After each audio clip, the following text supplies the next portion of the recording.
ওমর বিন আব্দুল আজিজ রাদিয়াল্লাহু তাআলা আনহু এর সাদাসিধে জীবনযাপন। খলিফা ওমর বিন আব্দুল আজিজ রাদিয়াল্লাহু তাআলা আনহু 2.5 বছর খেলাফতে থাকার পর মাত্র 39.5 বছর বয়সে শত্রুদের বিষ প্রয়োগে শাহাদত বরণ করেন।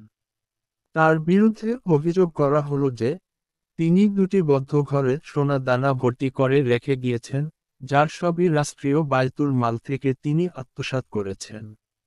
পরবর্তী খলিফা ইয়াজিদ বিন আব্দুল মালেক অভিযোগকারীকে সাথে নিয়ে ওমরের বাড়িতে গিয়ে উক্ত কক্ষ দুটি খুললেন।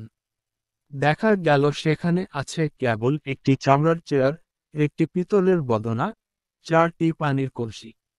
অন্য ঘরে আছে একটি খেজুর পাতার চাটাই, যা মুসাল্লা হিসাবে রাখা হয়েছে। আর আছে ছাদের সঙ্গে ঝুলানো একটি শিকল, যার নিচে গোলাকার একটি বেড়ি রয়েছে, যার মধ্যে মাথা ঢুকানো যায়। ইবাদাতের রাত কাটানোর সময় কাহিল হয়ে পড়লে বা জীবনী আসলে এটা তিনি মাথায় ঢুকিয়ে দিতেন, যাতে ঘুমিয়ে না পড়েন। সেখানে একটি সিন্দুক পেলেন, যার মধ্যে একটি টুকরি পেলেন, যাতে ছিল একটি জামা ও একটি ছোট পাজামা। আর তার পরিত্যক্ত বস্তুর মধ্যে তার স্ত্রীর কাছ থেকে পেলেন তালি দেওয়া একটা জামা ও একটি মোটা জীর্ণশীর্ণ চাদর।